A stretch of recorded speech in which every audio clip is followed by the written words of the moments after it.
बीती रात से जब से खबर आई है कि रतन टाटा नहीं रहे, तब से हर कोई कहीं ना कहीं कुछ हद तक एक कसक, एक दुख महसूस कर रहा है। फिर वो चाहे कोई बड़ा इंडस्ट्रियलिस्ट हो या फिर एक कोई कामगर हो, कोई भी शख्स हो, हर किसी को कहीं ना कहीं लग रहा है कि कुछ लॉस है, कुछ मिस हुआ है। तो आखिर ऐसी क्या वजह है कि हर एक आदमी को एक पर्सनल लॉस फील हो रहा है रतन टाटा के जाने से? यूं ही कोई रतन टाटा नहीं बन जाता। रतन टाटा बनने के लिए क्या कुछ करना होता है, कैसी शख्सियत होती है, यही हम समझने की कोशिश करेंगे। और आप देखेंगे कि ऐसे हजारों किस्से इस वक्त आपके इर्द गिर्द घूम रहे हैं जिसमें रतन टाटा की सादगी हो, उनकी सोच हो, उनकी राष्ट्रवाद के प्रति विचारधारा हो, हर चीज़ के बारे में लिखा हुआ है। ऐसी ही एक बात अभी अरुण जी ने पोस्ट की है अपने ट्विटर सोशल मीडिया अकाउंट पर। उन्होंने कहा कि जब उन्हें मौका मिला था एसपीजी के तौर पर एस्कॉर्ट करके लाने का रतन टाटा जी को, तो उन्होंने पायलट व्हीकल लगवाया। पायलट व्हीकल उनके आगे आगे चल रहा था और पूरा तामझाम था। तो रतन टाटा ने कहा नहीं, ये सब हटवा दीजिए, मुझे पसंद नहीं है। तो देखिए कि एक शख्स कितनी सादगी भरा था कि उसे वो जो पूरा लाव लश्कर होना चाहिए था, जो सिक्योरिटी होनी चाहिए थी, जिसका सभी लोग मजा लेते हैं, एक प्राइड फील करते हैं, एक पावर आती है, उन्हें वो नहीं चाहिए था। और तब तक वो असहज रहे जब तक वो पायलट कार और वो एसपीजी का पूरा प्रोटोकॉल नहीं हटा।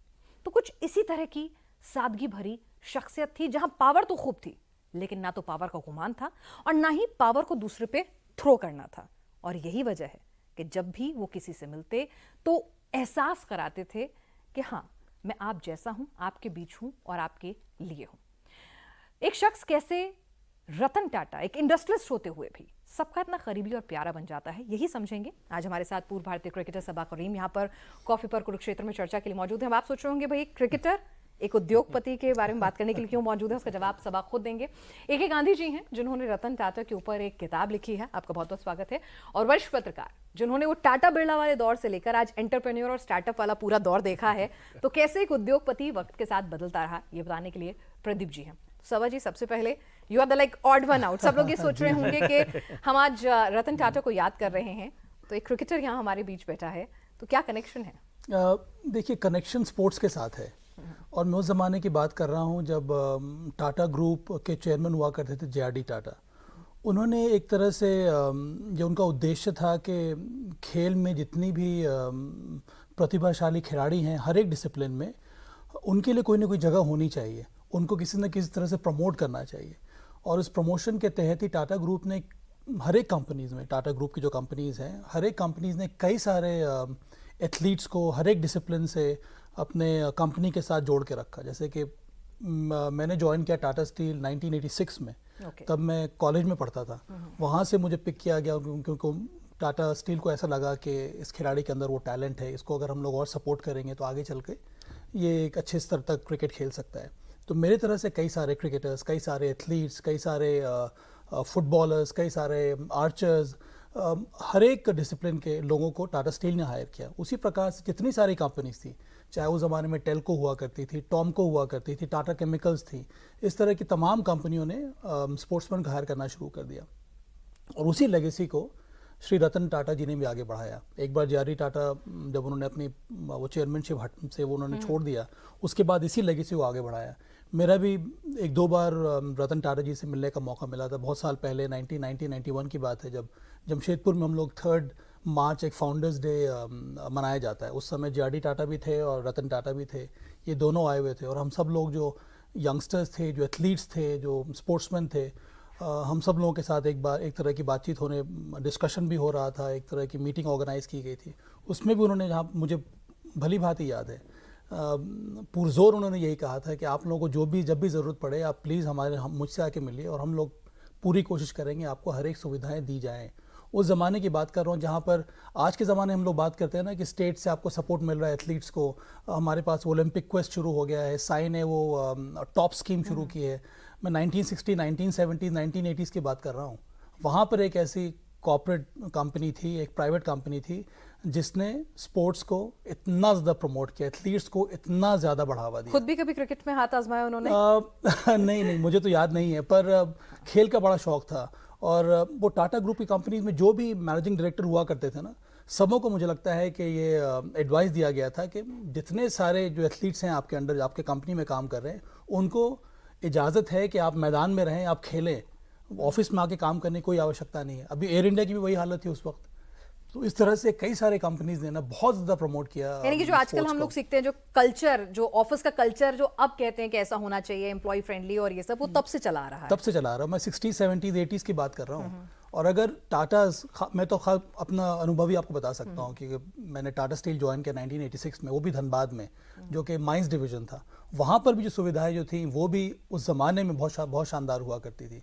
उसके बाद जमशेदपुर, जो कि टाटा नगर के नाम से जाना जाता है, वहाँ पर जिस तरह की फैसिलिटीज़ अवेलेबल हैं एक कॉमन एम्प्लॉय के लिए भी, वो भी लाजवाब रही हैं। और उसमें जेआरडी टाटा से लेकर रतन टाटा तक इन सब का बहुत बड़ा योगदान रहा है। और इसीलिए एक तरह से स्पोर्ट्स सिटी कायम हो गई है वहाँ पर, इतने लोगों को बढ़ावा दिया जा रहा है। चलिए, ये एक एस्पेक्ट था जो मतलब ठीक है, हमें पता था कि भाई टाटा हमारे घर में है, हमारे नमक में है, हमारे खाने पीने में है। अगर हमें रिजॉर्ट जाना है तो भी टाटा है, अगर हमें हवाई यात्रा करनी है तो भी टाटा है। तो हर जगह टाटा जो है हमारे जीवन में रच बस गए हैं। और अब तो जब टीसीएस के आने के बाद तो बहुत सारे ऐसे सॉफ्टवेयर हैं जिसमें भी टाटा है। तो हर जगह कहीं ना कहीं टाटा है। लेकिन ये जो खिलाने से लेकर खिलाड़ी बनाने तक, इस शख्स ने अपनी ग्रोथ जो है इकोनॉमिकली भी बहुत ज़्यादा की। जब इन्हें एक सक्सेसर के तौर पर चुना गया तो वहाँ से लेकर और आज जो बैलेंस शीट है वो बहुत कुछ बयां करती है। लेकिन उस बैलेंस शीट के बियॉन्ड ये सबसे कैसे जुड़ गए? आपने तो उनके बारे में लिखा है गांधी जी, तो क्या था, what was that x factor? देखिए, जब इन्हें सबसे पहले जो रेस्पॉन्सिबिलिटी मिली थी 1960 में, वो थी नेल्को कंपनी की, और वो बहुत बुरी हालत में थी। और उसके बाद में जब वो वापस आए अमेरिका से अपने आर्किटेक्चर पूरे करके, तो उनको जो अनुभव हुआ ना कि उन्होंने खुद शॉप फ्लोर पे काम किया। अब शॉप फ्लोर पे काम करने का मतलब ये है कि उन्हें डायरेक्ट एक्सपीरियंस मिले। उन्होंने खुद अपने हाथ से सब काम करते थे, सफाई से लेकर सामान उठाना, सबसे बात करना।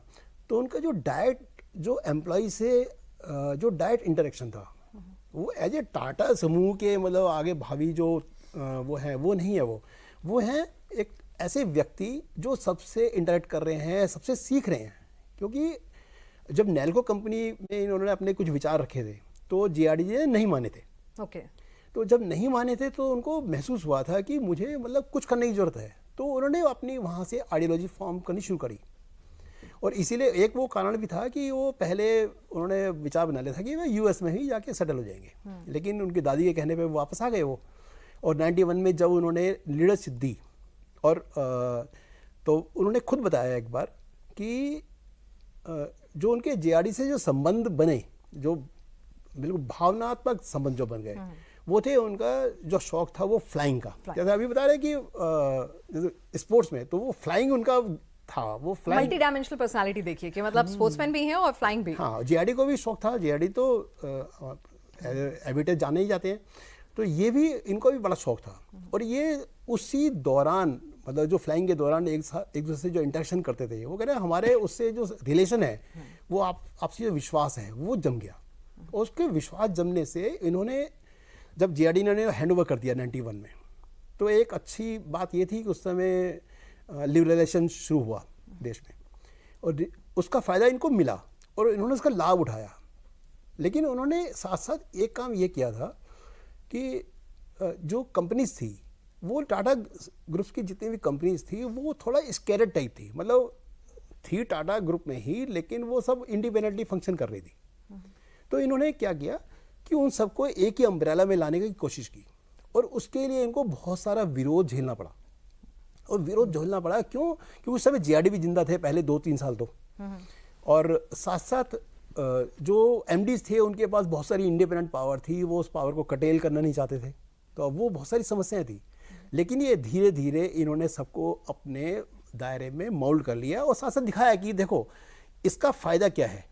और उन्होंने दिखाया है कि इनका लाइफ टाइम देखा जाए तो करीब 50 टाइम्स उन्होंने प्रॉफिट किया उसका, 40 टाइम्स उन्होंने इसका रेवेन्यू दिया।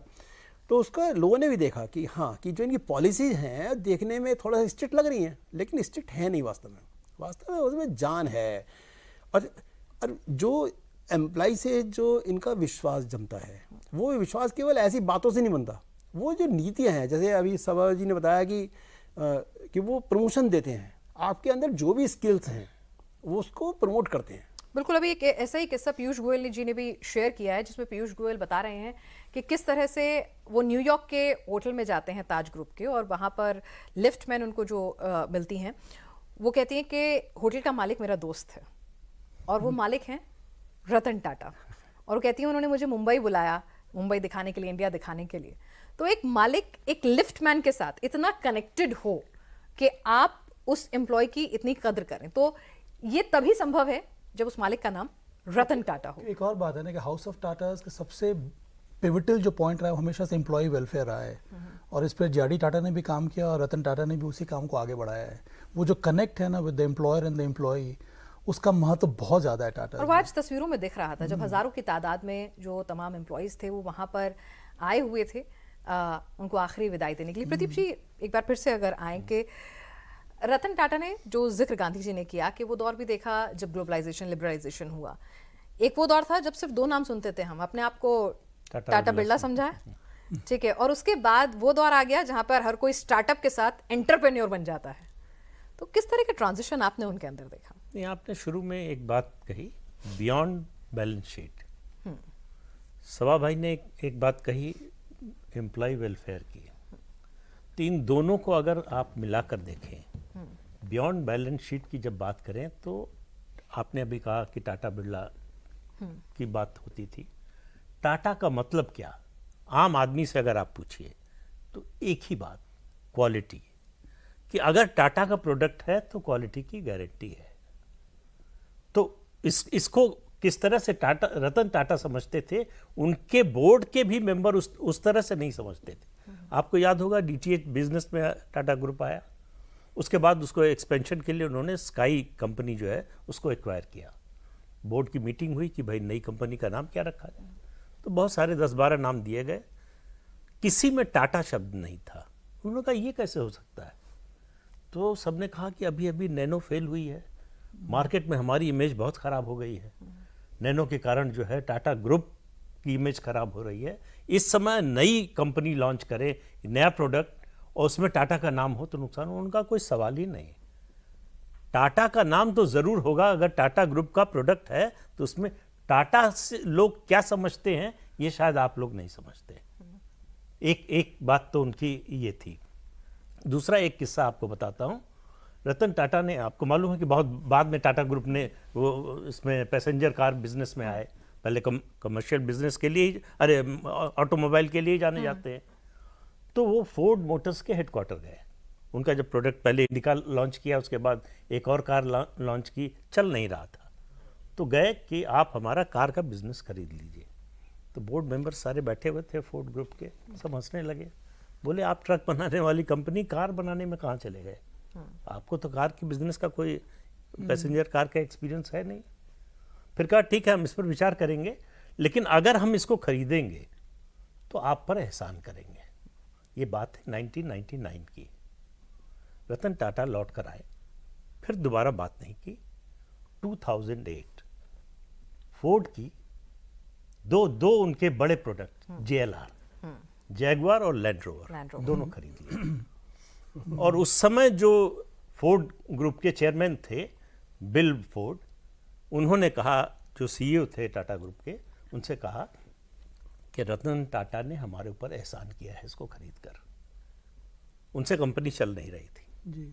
इसी तरह से आप ब्रिटेन में देखिए, कोरस जो स्टील बिल्कुल कंपनी है, उसको जिस तरह से एक्वायर किया। तो अपने में भरोसा, अपने पर जो विश्वास होता है कि हम ये कर सकते हैं, तो आज उसे और दूसरों को बढ़ाने की बात, एम्प्लॉय वेलफेयर ही नहीं, आज देश में जितनी स्टार्टअप कंपनियां हैं उनमें से 46 प्रमोट की हुई हैं टाटा ग्रुप की। तो नए लोगों के बारे में इनोवेशन, इसको किस तरह से प्रमोट करते थे, वो किस तरह से सोचते थे।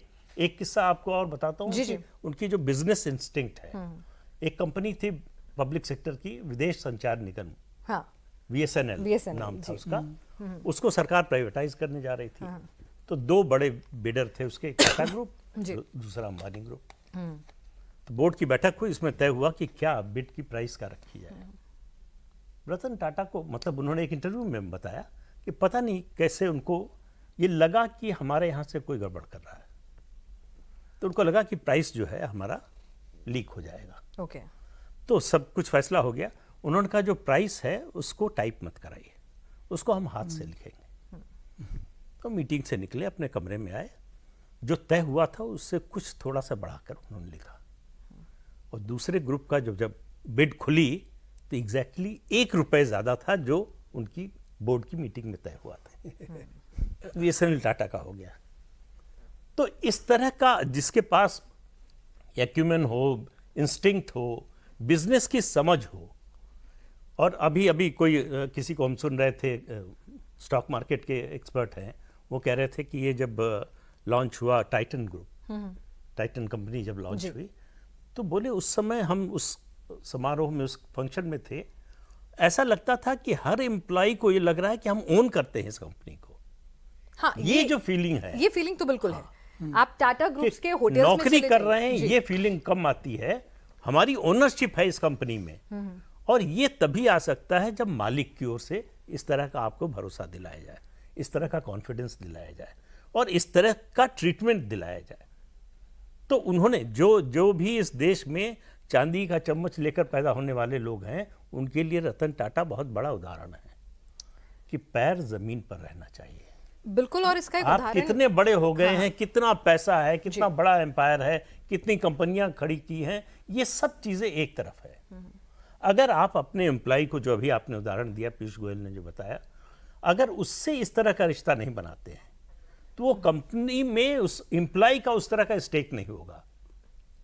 इमोशनल और इस तरह का स्टेक जो है वो नौकरी की तरह करेगा, जहां अच्छी अपॉर्चुनिटी थोड़ी सी मिली चला जाएगा। और ये जो कैरेक्टर है एम्प्लॉयज का, क्योंकि जो रिलेशन के बाद बनता है वो 26/11 के हमलों में देखा भी।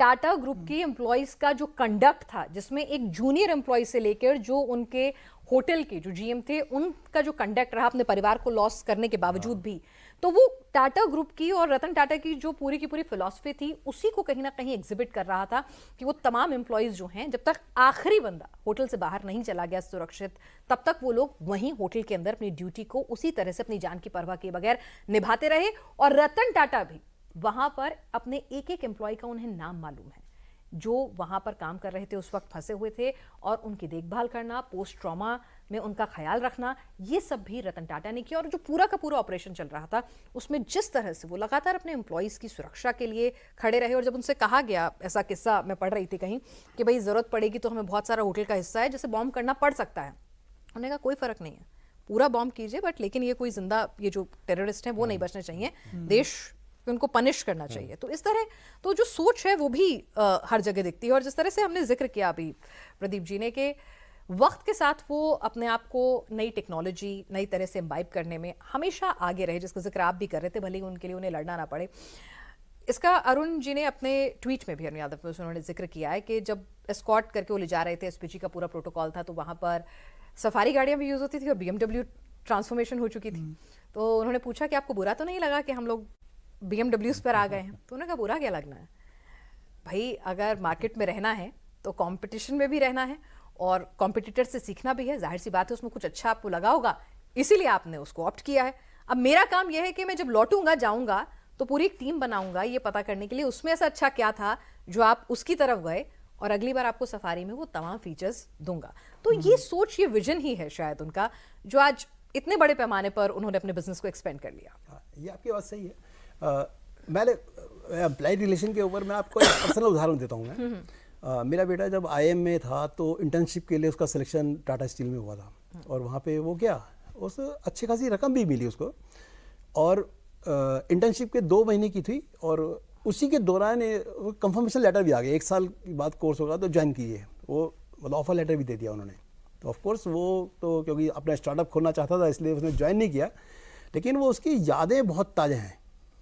तो वो मतलब जो इनके जो बॉस थे, उन्होंने जो पर्सनल मैसेज कन्वे किया इनको कि हम चाहते हैं कि आप जैसा जो युवा है वो हमारे साथ जुड़े और हमारे साथ रहे, क्योंकि वो स्पोर्ट्स में भी अच्छा, टेनिस अच्छा खेलता है वो, और लेकिन उसका मन नहीं था, उसने कहा था मुझे तो खाली अपना स्टार्टअप ही खोलना है। तो ऐसे एक्सपीरियंस ही है। देखिए वो इंटर्न को भी मतलब ध्यान रख रहे हैं वो तो एम्प्लॉय करंट कितने सारे क्रिकेटर्स हैं जो वहाँ से निकले हुए हैं, right from Ravi Shastri, Dilip Vengsarkar, okay, Kiran More, Sourav Ganguly अभी भी टाटा स्टील अच्छा में ही टाटा है, स्टील से खेलते अजीत आगरकर, कितने सारे क्रिकेटर्स हैं वो सब टाटाज में ही है। इसीलिए मैंने कहा ना, जो टाटा हाउस ऑफ टाटाज ने एक टाटा स्पोर्ट्स क्लब कायम किया था, वो अभी भी है। उसमें हर एक कंपनी में multi discipline sports inter company matches हर साल हुआ करते हैं, बहुत ही कंपटीशन के साथ वो सारे मैचेस होते हैं।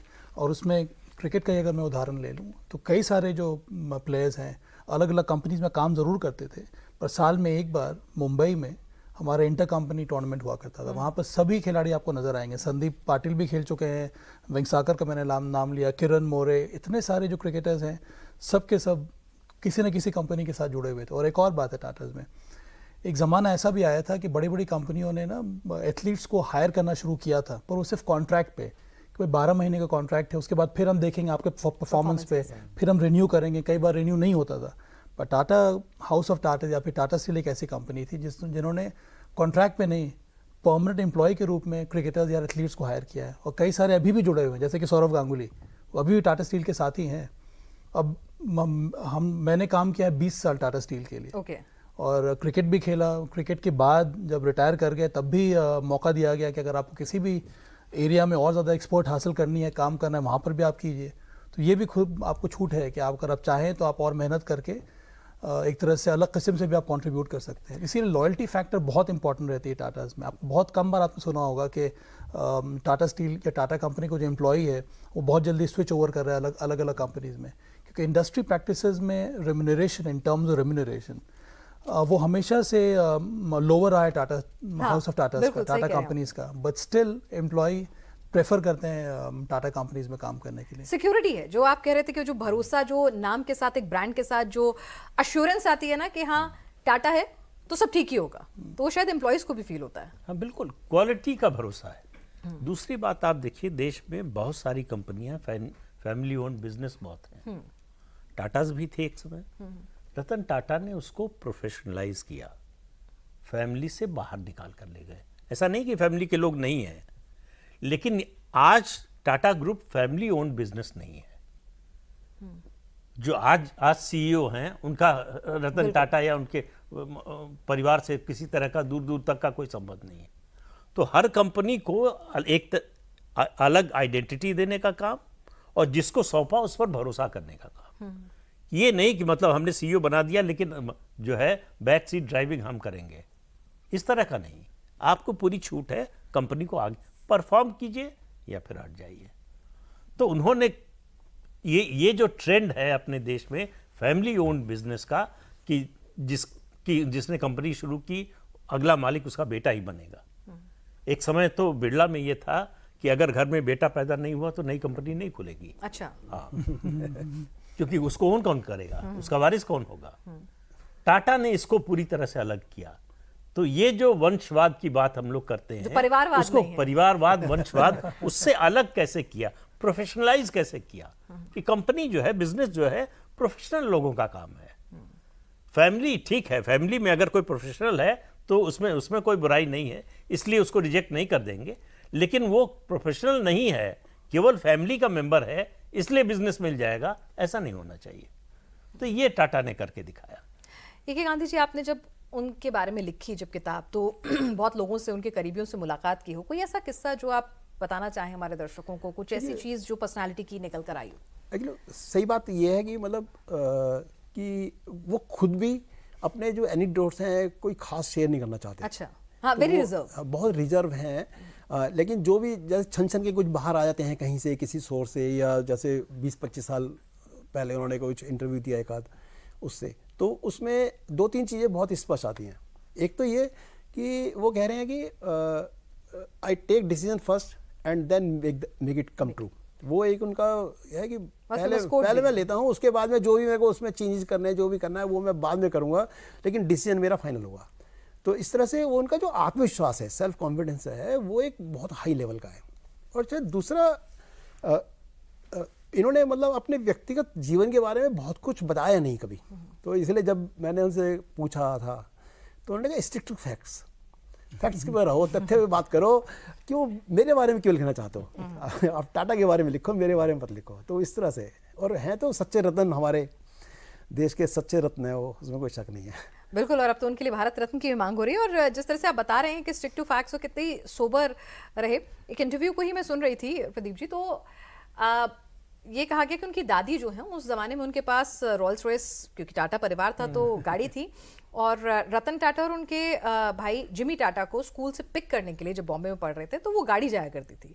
और रतन टाटा को बड़ा ऑड लगता था कि बच्चों की अटेंशन उस गाड़ी पे बहुत ज़्यादा हो जाती थी आसपास के लोगों की, तो उनको वो अटेंशन बिल्कुल पसंद नहीं थी। तो इसलिए ड्राइवर से कहते तुम गाड़ी लेके आगे चलो, हम पीछे पीछे पैदल आ रहे हैं। अब वो है कि शोई चीज़ें पसंद नहीं करते थे, तो इसीलिए जो पहले भी एक एग्जाम्पल आ गया, तो वो शो में बिल्कुल सादगी भरा जीवन है उनका। आप उन्हें कपड़े भी देखिए, वैसे भी बातचीत करने से भी आपको कभी लगेगा नहीं ये कुछ मतलब आपने कुछ शो ऑफ करना चाह रहा है या इतना पावरफुल व्यक्ति है वो, इतना बड़ा इंडस्ट्रियलिस्ट है, नहीं ऐसा नहीं है। वो हर एक से, इवन एम्प्लॉय से, किसी से भी आराम से बात कर रहे हैं। एक बहुत ही अम्यूजिंग वाकया है, टाटा स्टील में जब मैं काम कर रहा था, टाटा हाउस, टाटा सेंटर कैलकाटा में, तो जब भी रतन टाटा मुंबई से आते थे तो एयरपोर्ट पे उनके कंपनी की पुरानी सी मर्सिडीज़ गाड़ी हुआ करती जो हमेशा जाती थी उनको लाने के लिए, उनकी फेवरेट गाड़ी थी। एक दिन ऐसा आया कि वो गाड़ी ख़राब हो गई और जो एडमिनिस्ट्रेशन के जो हेड हैं वो बेचारे बहुत परेशान हो गए, अब क्या किया जाए। तो टाटा बॉम्बे हाउस पहले फ़ोन किया गया, गाड़ी बन नहीं पा रही है, कैसे क्या करेंगे।